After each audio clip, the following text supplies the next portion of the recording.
Great. So welcome everyone to another one of our monthly My Speaker Business community calls. And all of you from pretty much all around the globe have been here with us before, or some of you. And Grace, great to have you, and some people that haven't been for a while.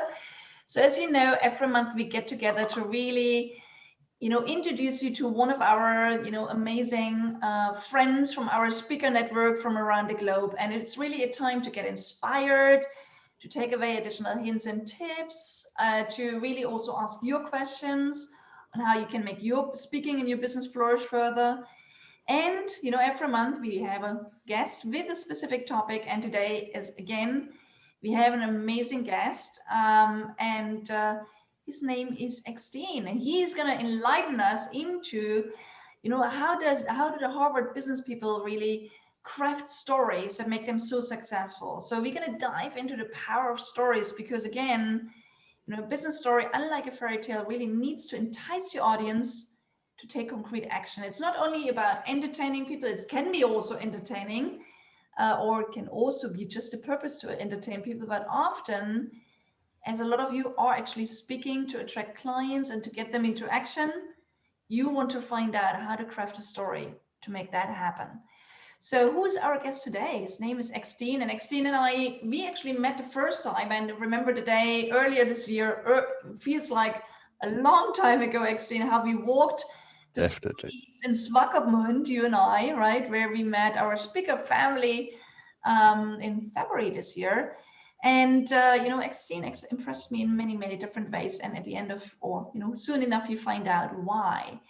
And, Eksteen is not only an amazing entrepreneur and everything else, he's also an amazing friend and human being. And as he says about himself, he has seen the best and the worst of people and life and is left smiling in any kind of situation. That's what you can trust in him.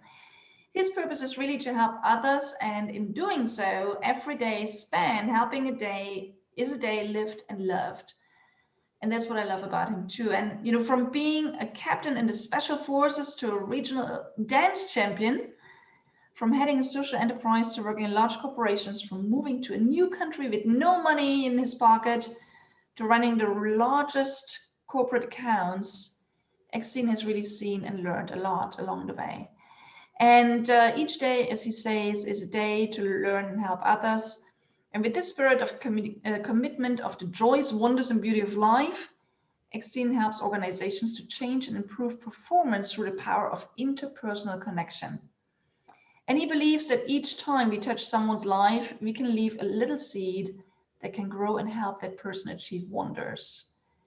Eksteen is currently the CEO and founder of Exponentially Me, which is a consultant firm specializing in changing the world of business one relationship at a time. Eksteen has really spent many years in corporate business seeking for ways to help people work together better and in short time spans. In the last decade and a half, Eksteen has been researching how relationships at work empower us to be our best selves, and he helps companies to really perform better. And organizations he's helped have seen really amazing changes, and individuals have had their careers soar.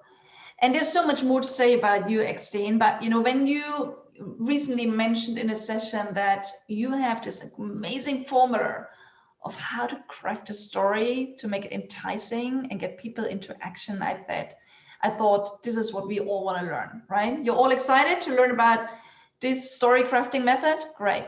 So everyone, give a very warm welcome to Eksteen. Eksteen, it's great to have you today with us. Yay.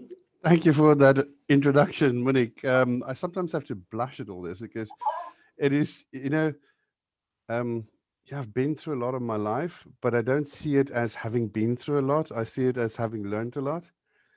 And then when I speak to people and I realize they haven't had those similar experiences, taking that learning and helping them to understand something or gain insights is to me, it's like blessing. To be able to do that. So every day I get up and I do my job because I love it. I absolutely adore working with people every day. And so just to give you guys a little bit of background, the whole reason why the story crafting thing became important to me is I wanted to get messages across. and working with people in everything from a training session all the way through to startups with pitches, you need to be able to connect the information you want to impart, the action you want people to take, and a relatable or connectable story. Okay, so that's what we're going to be looking at today. And the reason why I chose for this specific method is because I work a lot with European Space Agency engineers, and you can't get more engineering minded than them. You know, it's like literally rocket scientists, and they need to take a technical story and turn it into something that resonates. So the dichotomy in that is huge. Now, for all of us, there is a certain amount of, I know something that somebody else doesn't know. How do I get that message across? How do I create value in the process? And how do I make sure it resonates?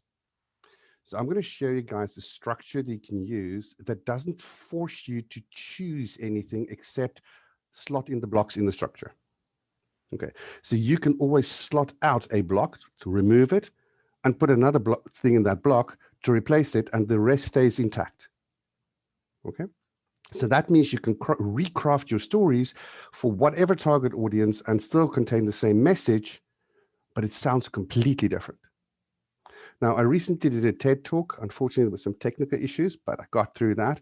But the whole thing in the TED Talk, every single 5-minute block was constructed using this method.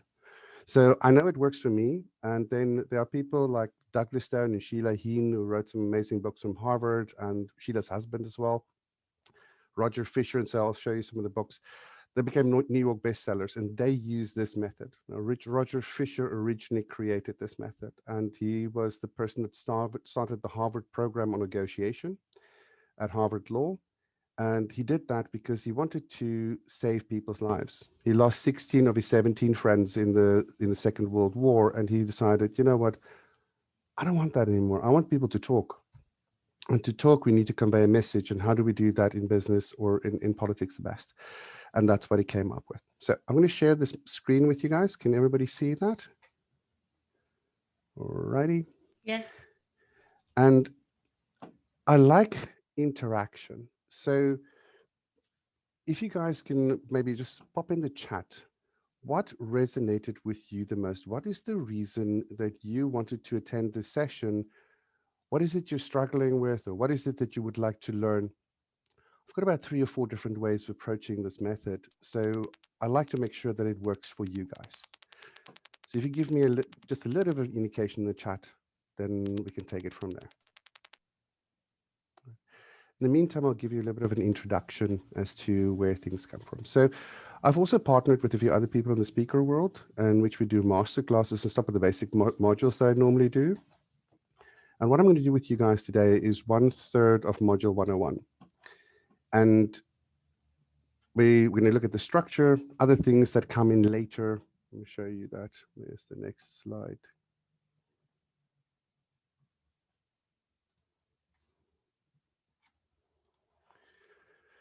So here, for instance, at the bottom, the top master classes have people that I do with other people. The bottom ones are basically just taking the basic module, the basic structure, and then taking that and making it sing. So how do we get that basic structure and lift it? So we've got a basic story.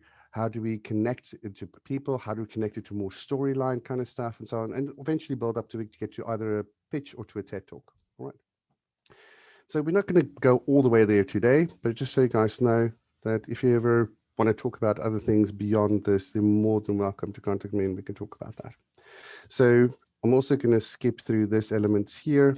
But basically what it boils down to is these are the topics that are normally covered within the 101, 102, 103, 104, and 105. So the reason why I have it up there is because I know Monique is recording. And so if you ever want to talk about the interrelationship between these things, you can always just drop me a line. Everybody that I present to is always welcome to contact me. All right, so now let's look at business stories and what you guys would like to talk about. Upcoming webinar, want to use storytelling to introduce yourself. Your own hero story with ideal client's hero story. Okay, so that's the hero story. Intention of storytelling to get action. Be authentic and not so contrived. That's always a good one. Very good. So let's have a quick. So these are three of the books that I loved reading. First one is about negotiation. So as you guys are also entrepreneurs, I think it's interesting to also realize that that's available. And it's about the process of negotiation. The middle one is about different specific types of feedback. I'm so sorry, we don't have doors in this house yet, and there's somebody seems to ring the doorbell. My husband will pick it up in a second. Sorry about that. Thanks for the feedback. It's about just feedback, and difficult conversations has to do with the emotional side of negotiations and how that can be problematic or difficult and how we deal with that. All three of those books became bestsellers. So, so let's look at the basic model. So you guys know when you go to a doctor, okay, and at the doctor's, they will ask you, how are you feeling? That's typically asking you about symptoms. So this whole model sort of models the conversation you would have with the doctor and the way the doctor comes to a point where he tells you what to do. I'm using that as a metaphor because it's easy for people to connect to. I'll give you a slightly easier sort of terms in a second, just to make it easier for you to understand that as well. So we're working on 4 quadrants, okay? Top, bottom, left, right. In the past, we can see something that has previously happened. And in practice means in the real world, we've seen it happen. So a symptom is something that we can see or something that we can feel. That also means that it is something that we see in others. So it could also be something like behavior that we see in others. So let me give you an example.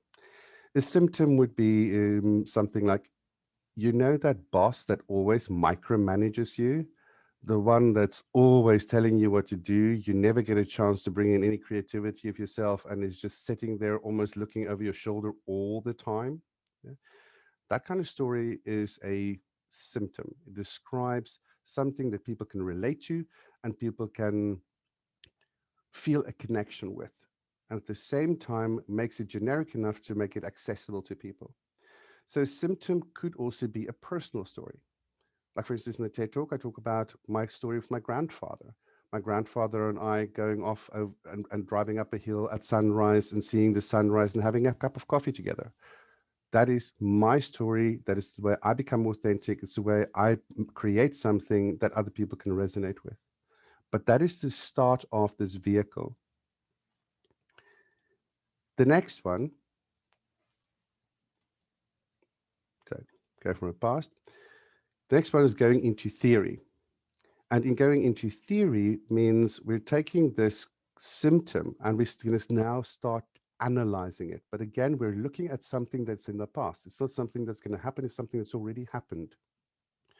So for instance, we look at something like last week, my better half came to me, wore something and said, does this make me look ugly? And I said, something. Okay, so there we're creating a story, sometimes relatable, sometimes not, but we're creating a story. Now, the diagnosis behind that will be something that goes into an analysis and a conclusion.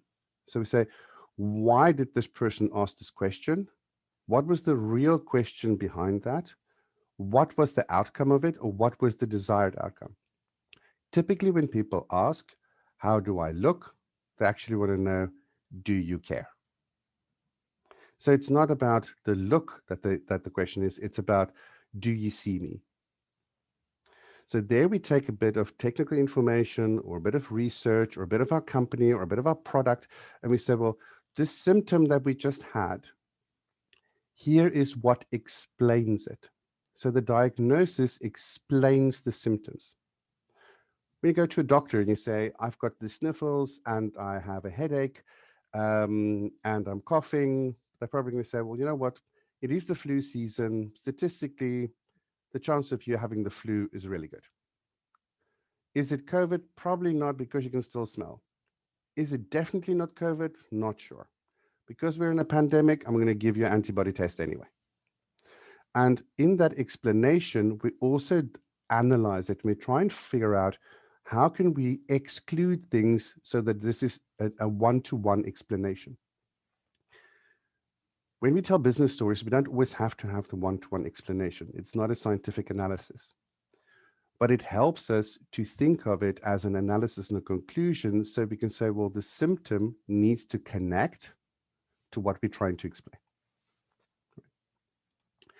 Then we go into the future. So, well, what are we going to do about it? So prescription. What is the thing the doctor tells you? You've got to go, we say it's flu. So that's our diagnosis. So what we're going to do is we're going to tell you to drink lots of fluids and take some painkillers and go to bed and wait it out for 14 days. Or just wait it out. So the prescription is rather generic. It doesn't tell you which painkiller to take. It doesn't tell you precisely how long the disease can last for you. It doesn't tell you what kind of fluids do you need to drink. So it is a generic way of prescribing what needs to be done. That also allows people to put it into their own personal context. And now if you want to make it specific, this comes where the action comes in. So now in the future and back into the real world, we take it into action. So we say this prescription in this doctor example would be, go take some paracetamol, drink water or only tea, black tea, no milk added. And in your case, because you've already had it for 3 days, you're probably going to be 11 more days that you're going to sit with us. So now we've made it specific. So let's reiterate and look at this again. So when we look at a symptom, it is what we see or what we feel. So how can you make your audience understand that that which you see, they see too?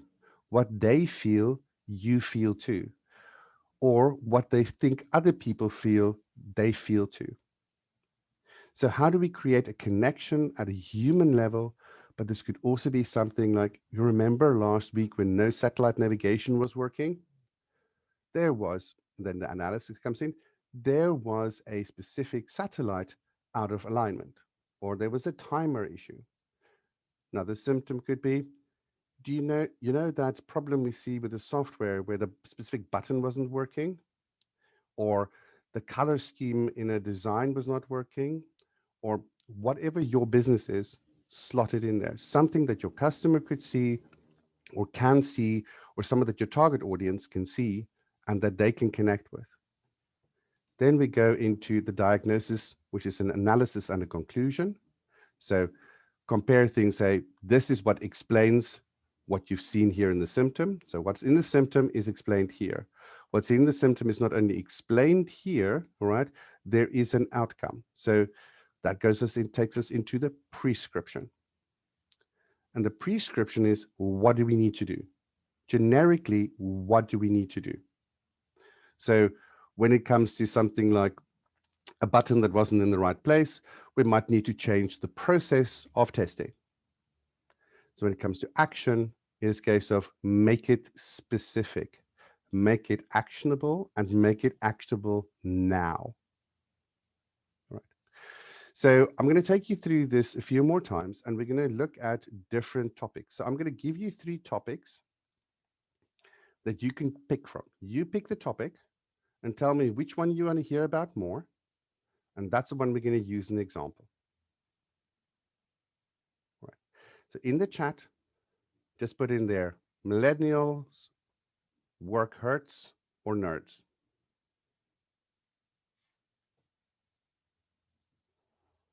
Millennials, work hurts, or nerds.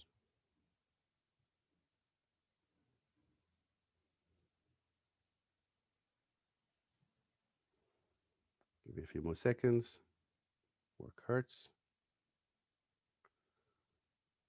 Right, seems we're going for a majority of the moment in work hurts. So let's go to that slide deck, or that part of the slides. So why work hurts? So what we're going to do is I'm going to give you a framework that explains a few things, just as sort of a boundary within which we're going to operate. The reason for this being is that we need to start somewhere where we have a similar view on something. So you either share that with your audience already, or this might be a bit of information you want to impart. So in this situation, I'm going to take a specific theory about how empathy works. What are the components of empathy? And then we're going to look at each one of those components of empathy and say, well, what works in that? So we're going to use the theory about empathy as our diagnosis tool or our ability to explain certain behavior. Right. So as you can see in what you saw in the previous examples is we started with diagnosis, then we went to prescription, then we went to, analysis and diagnosis, we went to prescription, we went back to action. So we start from symptom, diagnosis, prescription, action. Symptoms, diagnosis, prescription, action. Here, we're actually entering at diagnosis. So that means because these four quadrants, although they're linked, and you tend to want to have the action at the end, it doesn't matter. You can swap them out any which way you want. So you can start with the diagnosis and then go to the symptom. So in this instance, that's what we're going to do. We're going to use the diagnosis or the analysis and conclusion bit, and we're going to start with that. Okay, so here we go. So there's something called cognitive empathy. That's first of three different types of empathy we're going to look at. And cognitive empathy is our ability to see how other people feel. So I can see this pain in your eyes, or I can see that you're upset, or I can see that you have an idea, or I can see that you're burning to tell me something. Okay. So we call that the ability to see. The next one is called affective empathy. And affective empathy is my ability to connect with you and do something about that pain. So for instance, when I look at a child suffering on TV in an advertisement, for instance, for a charity, the moment I feel that pain of the child or I have an emotive response, that is affective empathy. Also shortly referred to as the ability to feel. And then we have compassionate empathy. And compassionate empathy is where we go into action. We actually do something about it. So that's where we donate the money, for instance. Or in a work environment, let's go from in a work environment from the compassionate empathy where we can do back to the see. So in a work environment, if I see a colleague is struggling, I will feel the need to help them, and I will walk over to them and help them. I will see a colleague crying. I will feel a sense of empathy with them. I will walk up to them and ask them how they're doing. Right? Do you see there? The see, feel, do. Now let's look at how this works in the real world. There are people that are unable to see. Those are people with, for instance, autism or on the Asperger scale, right? So they're either more or less able to see, but the average person can see reasonably well, and it's actually a test for this, right? Then there's the ability to feel. Now, there are people that cannot feel, and those we call psychopaths, or people that have not been born with it, that are sociopaths. The trauma they've learned not to feel. But if we don't see and we don't feel, how do we act? So if we cannot act on other people's hurt, then how can we help them? If we cannot act on seeing someone's feelings, how can we help them? So in business, are we allowed to see? Nobody can stop you from seeing, but are we allowed to feel? And in general, in business, we're left not feeling. We're not allowed to feel because then we're emotional. We're not conducting business. And then we're also not engaging to go and engage to do something about it, because to do something means we have to be allowed to do something. So if somebody's upset all the time, can we do something about it? What can we do about it? What does our company allow us to do? So let's go back to the model just to show you what I've done now. So I've first presented the diagnosis. Then I've gone back to the symptom. And I've given you three different symptoms, each one of those tying in with each one of the three diagnosis elements. And then the conclusion comes in. So if we cannot see, we're not allowed to see, we're not allowed to feel, and we're not allowed to do, how much do we hurt people at work? Because if we're programmed to ignore other people's pain, how much do we cause traumas in their lives? So now we've only done a symptom and a diagnosis. We haven't done a prescription or an action yet. So we can go back to the diagnosis and look at what are the things that we can do about this. So not only do we have to, can we start with a diagnosis and go to a symptom, we can now add another diagnosis, go back to a symptom again, and that then go to prescription. So you can see we can play around. We don't have to be stuck in one element only. So here are some ideas I'm going to show you.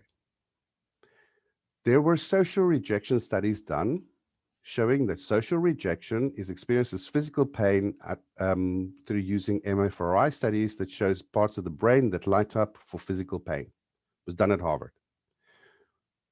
MIT and Harvard have this healthy competition where the guys at MIT said, oh yeah, right. So you think that pain is actually physical pain? So if we give somebody a paracetamol or a painkiller and we then socially reject them, they won't feel it as much. So they studied it, and it is true. Then there's a guy called, Professor Baron Cohen. Yes, he's related to Sacha Baron Cohen, but he's not a comedian. He's actually a professor of psychology, and he works in specifically studying people with autism.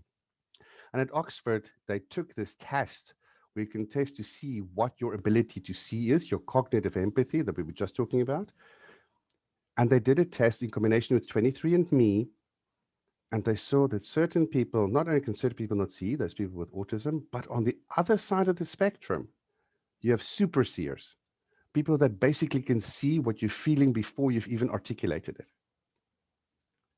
Right. The elements of empathy we talked about.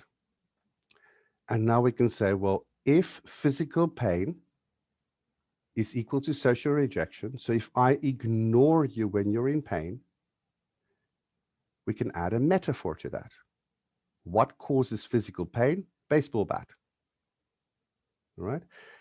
And then what is the emotional pain? The emotional pain or the social rejection we can now equate to the baseball bat. And now we have a way we can start our story. So we can say, when was the last time you hit a colleague with a baseball bat? All of a sudden, we have a title to play with. It's gripping, it's interesting, but all we've done is use the metaphor and combine some data and connected that to a real life environment. So now we can jump back between analysis or diagnosis and symptom, and analysis and symptom to explain all these ideas. And then our big conclusion at the end for our prescription is, so we should stop hitting our colleagues with a baseball bat. We should stop ignoring them. And if we want to stop ignoring them, what does it mean? So those are the prescriptions. The definitive action, or the action you can do today, is, why don't you just walk up to someone and say, how are you doing? Why don't you walk up to someone that's hurting and say, what can I do to help? Why don't you walk up to that person that looks like they're burning with an idea and say, you look like you had an interesting idea around the table. Can you speak up and tell me what it is? Okay. So you guys saw there that I basically created a story that shifts between symptom diagnosis, and you can take that along and then you come to a general conclusion for that story by having an action at the end of it. Now, if you have half an hour or 45 minutes to do a keynote speech, you can have each one of these stories building up. So you can build it up and say, well, I'm going to talk 5 minutes or 10 minutes about a specific topic with a specific action I want people to take. And I'm going to give 3 or 4 different examples to build my argument to ensure that I get as much of the audience to understand what it is. Okay. Or to understand why it's important to them to take the action.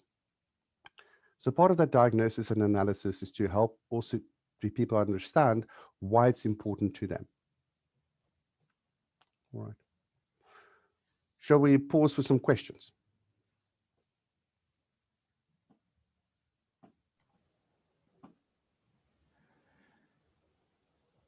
Well, Eksteen, I don't know, and everyone that's here with us, maybe we could take like a real example with someone's story. What about that? Absolutely. Anybody have a specific bit of information they would like to share? Like Roger, for example, you said that you would like to craft a story that turns a little more away from your own story into, you know, your audience's story.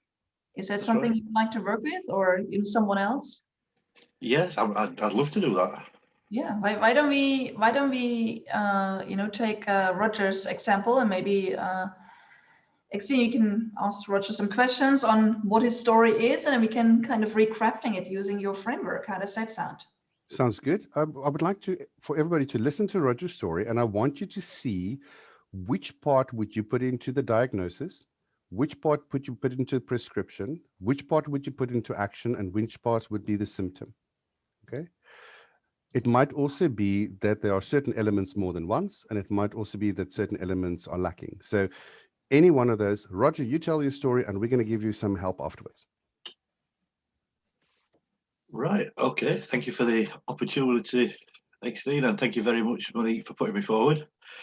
Yeah, the starting point there, I think, is obvious. The metaphor. I'm actually an attempted murder survivor myself, and the weapon of choice was baseball bat. So maybe I'm the minority in your audience for something like that to happen.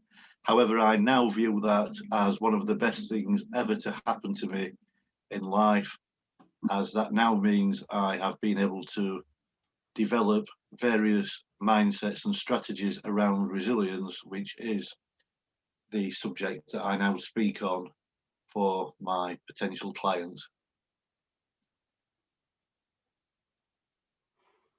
Okay, and if you were to tell that story as imagine we're your clients, right? And you would like to give us a synopsis of that story. What would that be? The synopsis would be that shows how dark things get. Not only can you get through it, you can emerge a stronger and more improved version of yourself. Okay. So that is a prescription. Okay. All right. What you went through, the pain, the frustration, everything that usually comes with the sort of physical abusive side of things, sometimes even survivor's guilt or feeling like you caused it, all that kind of stuff tends to play up as well. Just a matter of interest. I've been beaten up a few times in my life, so I can totally empathize with this kind of thing. The thing is, not all of us have been physically beaten up, you know, so how do you get that symptom to resonate? You need to relate it to something that somebody else has happened as well. So it's like, say, on the symptom side, try and make it so it connects with people. Start with your story and then go into explaining the diagnosis, what it did to you.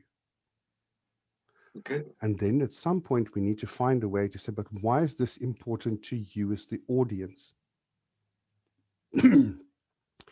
So, for example, let's try, when you get beaten up by someone, it makes you feel powerless. It makes you feel as if you're not in control anymore. But isn't that the way we all feel today? Isn't it like we're feeling the world is getting away from us? There are so many more worries. There are so many more stressors. There are so many more things that take away our power. There are so many things in life that feels like they're beating us up. How do we stay standing? Do you understand where I'm going with this? Absolutely. Okay. So it's basically, I mean, having been through a few things in my life, I know that, let me put it to you this way. What was in February, what was the most difficult thing for me to do is talking about hope, resiliency, and connection when the speaker that spoke just before me spoke about being gang raped. All right. And she spoke about her journey in her recovery. And then the conclusion at the end was, and so you see, anybody can withstand this. The problem I have with the structure of that speech is that it does not give to me enough value to the audience.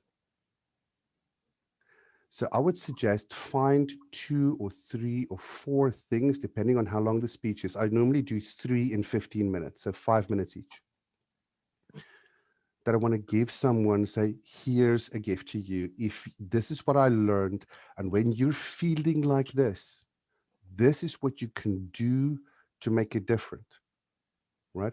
What you can do to survive it, what you can do to feel like you're back in control. And that's your prescription. And then you go to a specific action and say, well, what an example of this would be A, B, and C, or just an example of this would be A.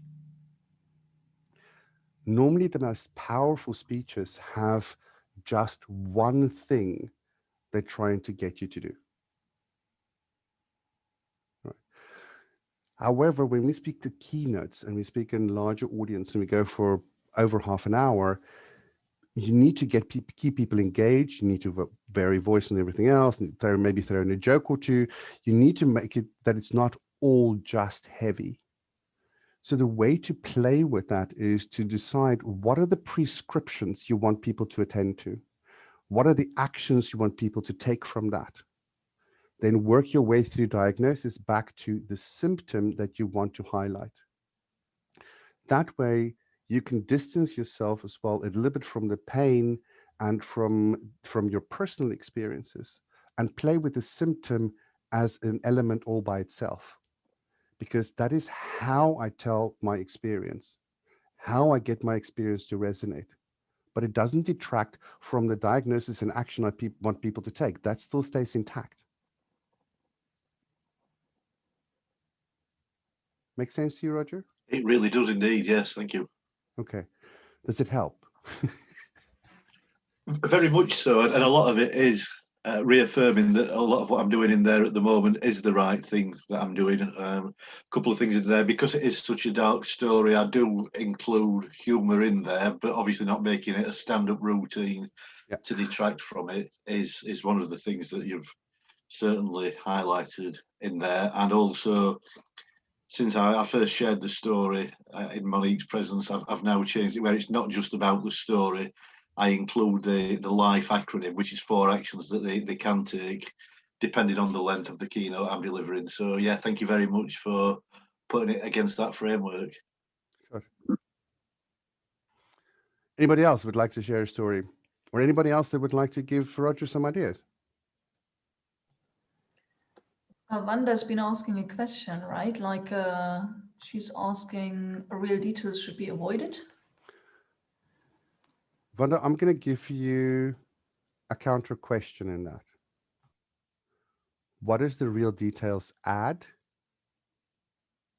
to the story? Does it make it more vivid? Does it make it more connectable, more relatable? Does it provide value? Or is it there because it's something that had a traumatic impact on you as a trigger for you? So you need to decide, is it, sometimes it's really hard to ask the question, is it my story or is it a story for the audience? I will tell my story so that I can help the audience to some understanding. I'm not telling a story on stage, and this is something that's personal to me, that other people might feel differently about this. But for me, being on stage is not about the catharsis. It is not about me standing up there and getting vindication or feeling better about myself. It is about me standing there and giving something to someone else that has value to them. And then I need to ask myself, what details of the story works? If you want, you can check out my TED Talk. The final version will kind of come out in the next few days, but I mean, there's a temporary one at the moment up. You'll see that in the first story that I tell in there, I talk about my grandfather cup of coffee. It's actually 4 different stories that I resonate with my grandfather that I combined into a single story for the audience. That story is a vehicle for the audience, but each element of that story I connect with because I have an emotional connection with that. But it is about the feeling I'm trying to convey and the connection I'm trying to convey, not about the accuracy of each element of the story. Okay. And since we're the new storytellers, we either, I think Alan Stevens has a nice way of putting it. He says, we're the bringers of light and fire. Yeah. We're Prometheus. We're the ones that tell others, here is the light. Let's shine it on this subject here. Let's shine it on this topic here. This is something we all need to focus or do something about. And if we're those light bringers, it is the light that's important, not if it's a torch or if it is a spotlight or what type of light it is. It's the fact that it's a light. And the one that your audience will have the most benefit from, I think that's the one I would choose. But obviously it's up to you. Well, I think, I don't know everyone else. Once we have Eksteen here, anyone else would like to have a go? I know, Dania, you said you want to tell your own story as an introduction to the audience for the webinar. Is that something you would like to have a go on, or someone else? Okay, so, so far I understood what Eksteen was telling us. I need to bring in a story the audience can feel in and also relate, because they have a similar scene or that happened to them as well. Is this right? Yes. Yeah. Not something. Sometimes we experience something similarly. Yeah. But the act is different. So for instance, the fact that I was in the military allowed me to be put under scrutiny and have a lot of things happen to me, and it gave me a certain amount of resilience, more so maybe than the next person. But if that next person is standing next to me and we have 2 completely separate experiences, but both of us feel powerless, that's what it's about. It's about the powerless. It's not about, is my experience worse or better than yours? Mm-hmm. So because I want to do a webinar, and the subject is rock the digital stage. And it's all about put more emotion in, put more energy in, so you really connect with the audience and raise the energy. And so when I want to bring a story about myself, I don't want to tell everything which happened in the past. I just take one point. For example, when COVID-19 happened in March 2020, I lost all my stage performances, like as a singer, as an entertainer, as a moderator. And I had to go onto the digital stage. And I was feeling like this and this and this. Yeah, like they feel, for example, when because they are, most of them have to go to the digital stage the first time as well. So maybe, is this something which goes in this direction? What you're telling? So let's say, for instance, I'm going to pick up on something that you just said there. Yeah. Going on to something for the first time. All of us can resonate with doing something for the first time and it being scary. Yes. Because we mainly fear that which we don't know. And how do you overcome that hurdle then? How do you overcome that fear of the unknown? Would it be preparing yourself? Would it be, and you can take that from your experience, or you can take it from statistics that if you've gathered off the internet or research. It doesn't matter where you get your information from. You decide where you get the information from. You decide how you get, what is the information you want to impart. But the way you tell it at the moment, there's certain actions you want people to take and certain concepts you want to leave them with. I would start with that. And the symptom I normally use as the vehicle. So that means I can swap out the symptom at a drop of a hat, because there might be 3 or 4. Most of us have 3 or 4, maybe 5 stories we can tell about ourselves that highlight something that can resonate with people. And we make it a little bit more generic. So for instance, when I talk about my mother, I will generally talk about you know what mothers are like. Make it a little bit more generic. And you know what mothers are like when they hug you when you stub your toe. All of a sudden, or most of us have something like this. So but it's not just mums. Some of us had dads that brought us up, and they were there too. So all of a sudden, you're starting to include the audience, both male and female, in there. So think up along those lines. How can you take the message that you want to give, the action you want people to take, the value you want to leave on the table at the end, and how do you connect that to a symptom that resonates? And if you say, this is the action, got 2 or 3 stories here, maybe I need to go look for other facts to build the story. So I need to go find something else to do my diagnosis with, not just my own life. That's one way of doing it. The other would be, what is general wisdom? So things like, everybody knows when you join a company and you leave a manager. Why do you agree with it or don't agree with it, for instance? Okay. Or you can say, this is what Harvard Business Review put forward as research, or this is something that was published last week in whatever, Nature or some or another magazine. All right. So you can say, where do you get your source of information? And you use that as an analysis to explain what people see or feel and what they can do about it. Okay, so I should weave into my story also a quote, for example, or something which is written in the newspaper, which is underlying or emphasizing my story or what I want to tell them. Did I understand this correctly? Yes.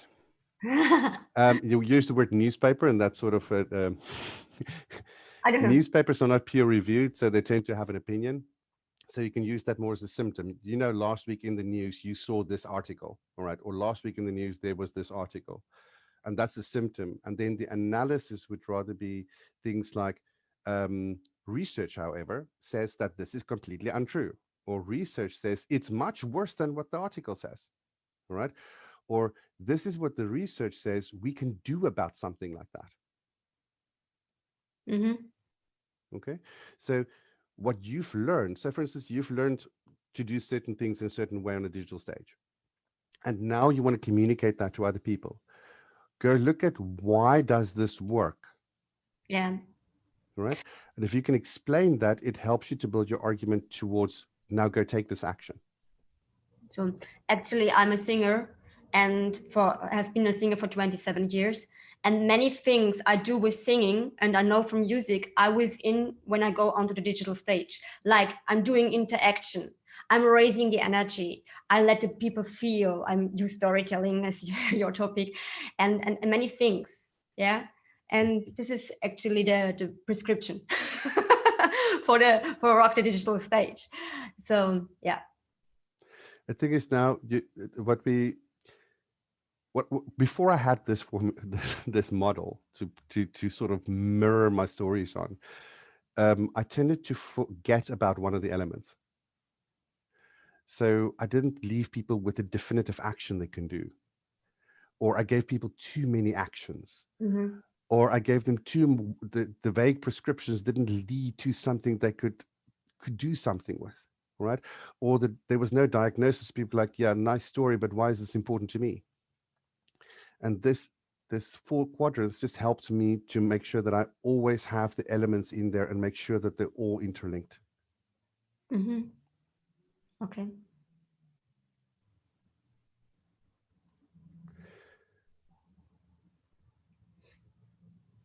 Any other questions, or do you have a fire away? I don't mind.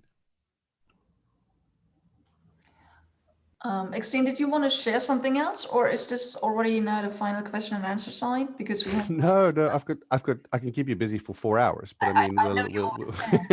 But if it's just an interactive, exchange, maybe we can take the slide off and see each other and play with each other. Yes. But if you want to share something else, then we can keep it on.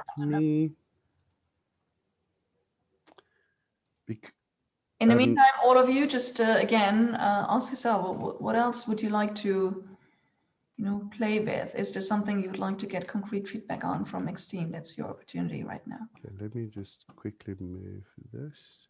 I don't know, Eksteen, was there something else you wanted to share with us today? Or I'm going to share it slightly differently, just so that where is it here? So I can quickly just pop back and forth.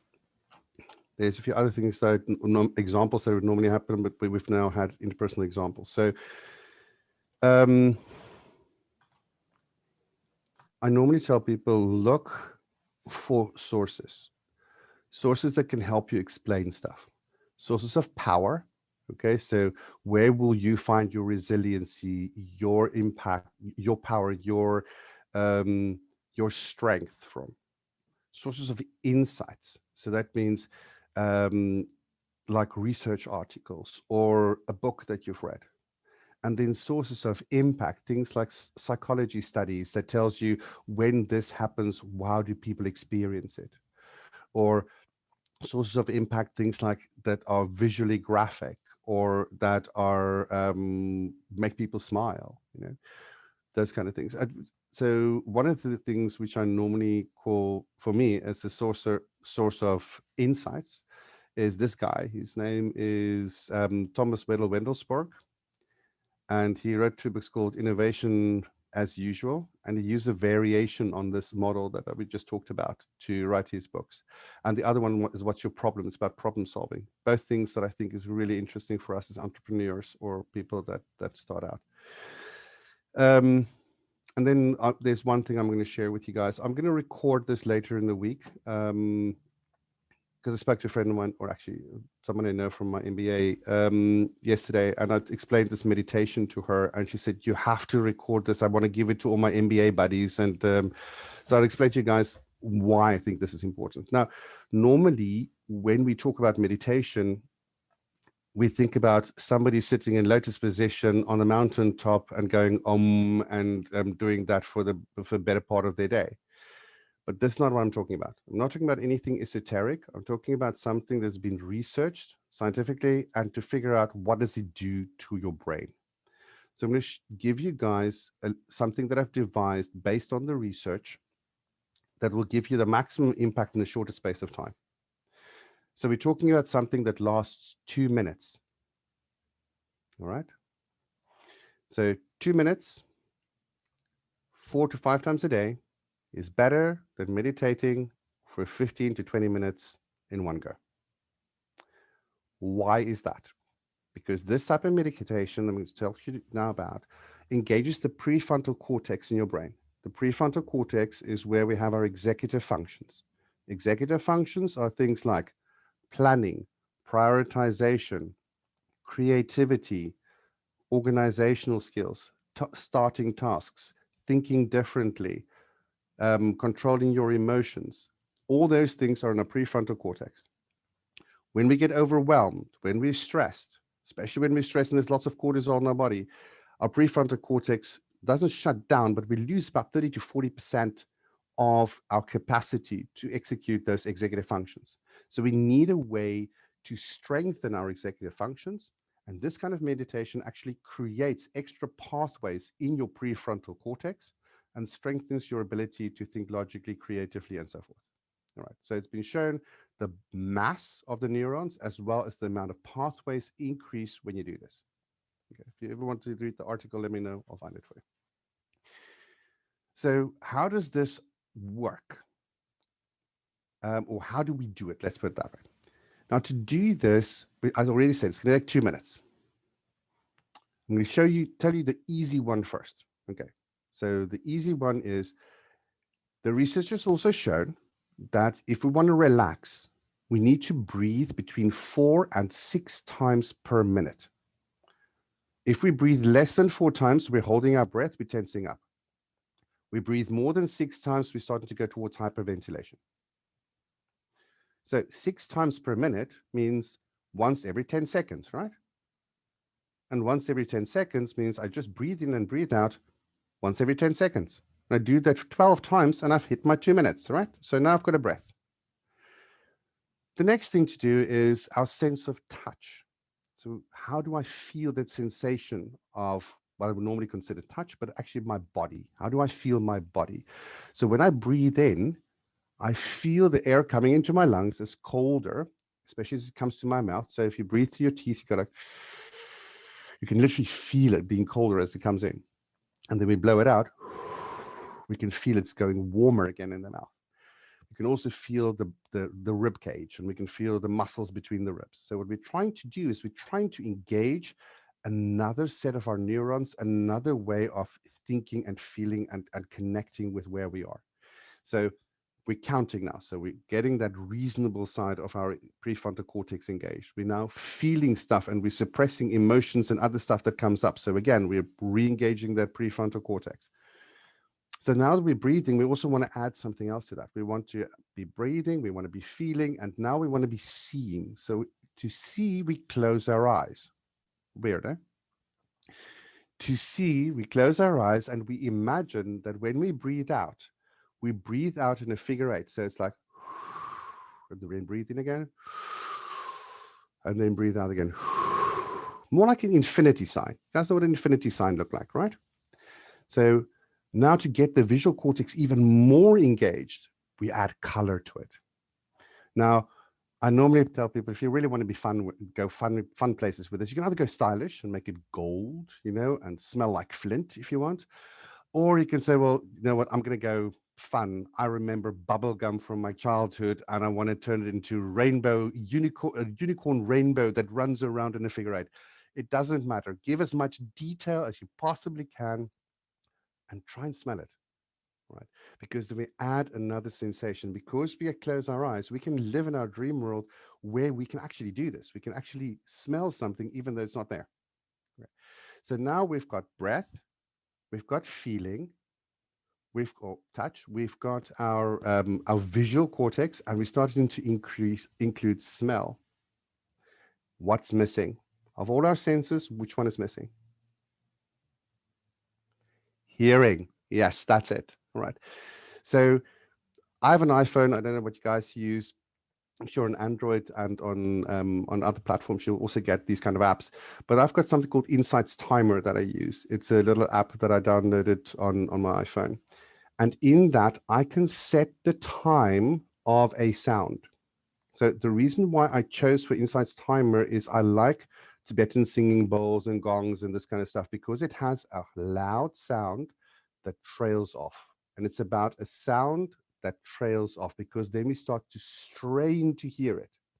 Okay, so that means we're engaging the hearing even more, because you're like, okay, now I can hear it. Yeah, I can hear it. And now where is it? Where is it? Where is it going? Where is it going? And remember, as we get older, we use different tones that we start losing sometimes. So it's handy to have an app where I can set the tone and I can set the duration. So in the beginning, I set it at 10 seconds. So that it's basically a reminder for me that my breath has to be finished. It's also a reminder for me, how many times do I need to count? So this was one, then another one. So that's the easy one, all right? So I normally teach this to people that are in really stressful jobs. So one of my favorites is when I walk into this one bank that I'm helping, I see all these bankers standing there listening to their phone, with their phone in front of them. Everybody thinks they're listening to their voicemail, but they're taking 2 minutes out before their next stressful meeting to ensure they're going to be all present. Okay. And the results have been quite astronomical. I didn't realize it was going to be that spectacular.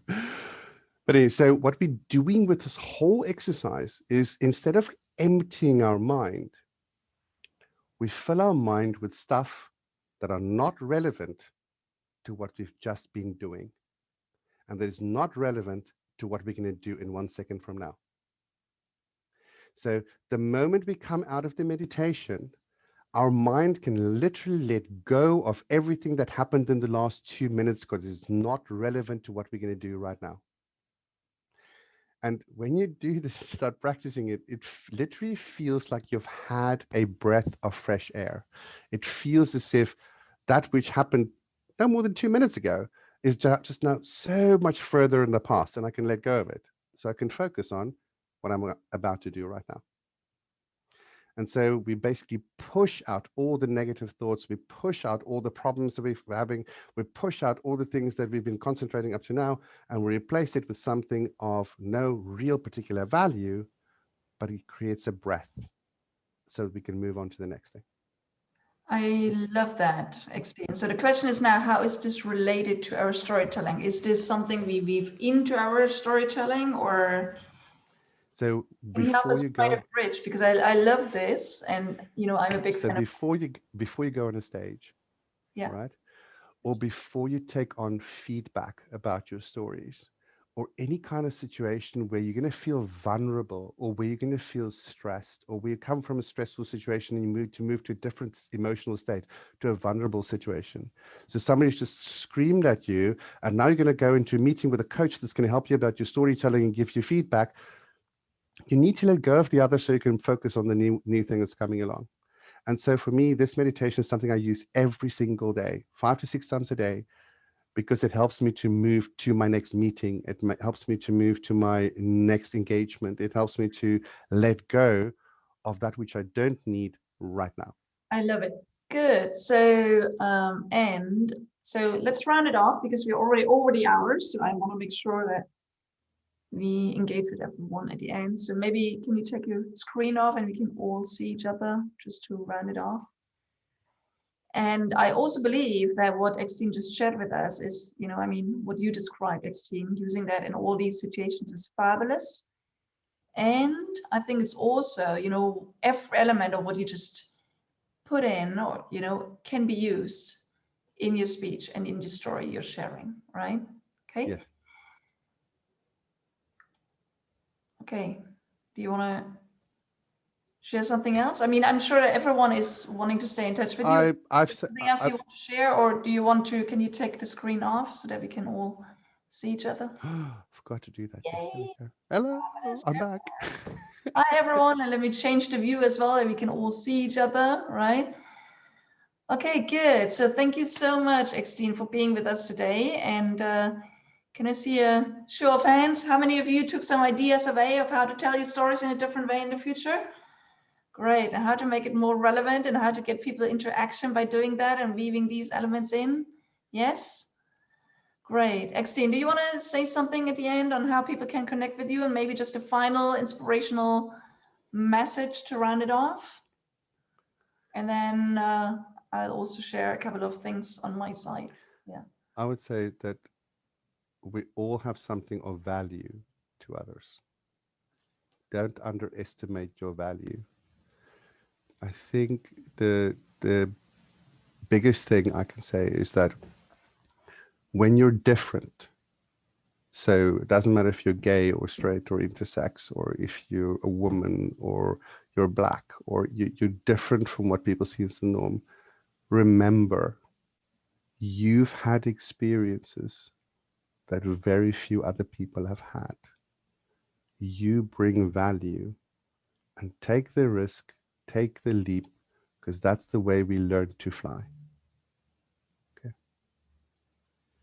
Beautiful. And then weave it into stories that are relevant and relatable for others. I love what you're saying. And I love the framework. All of you going to start using that framework? Yes, for your stories? Definitely. Very, very powerful. So, and you can connect, you just look up my name on Google. I'll be the first 7 or 8 hits you get. It'll be everything from my speaker website to my company website to my LinkedIn profile, Facebook profile. Wherever you're comfortable, link with me. excellent. And if you ever need help, just knock on my door. I usually try and find 5 or 10 minutes anywhere for somebody that needs help. That's what your nature is. That's what we all love about you so much. Eksteen, you always find something, some time for everyone that needs help. And that makes your day. Great. Okay. So everyone, I hope you took some, I'm sure you took a lot of valuable hints and tips away. And that runs this year off of our mySpeakerBusiness community calls. In December, we always have a break. So let's see how we're going to do it in January, but we'll keep you updated on that. In the meantime, at the end of this month, what we'll do is we'll run a 5-day visibility booster workshop or challenge, or whatever you want to call. So if you want to step up and getting more visible and get your stories out there in a greater way and connect with more people, please keep an eye out. We're going to share that with you going forward. Yeah, and I know a lot of you will want to be part of that. Yes.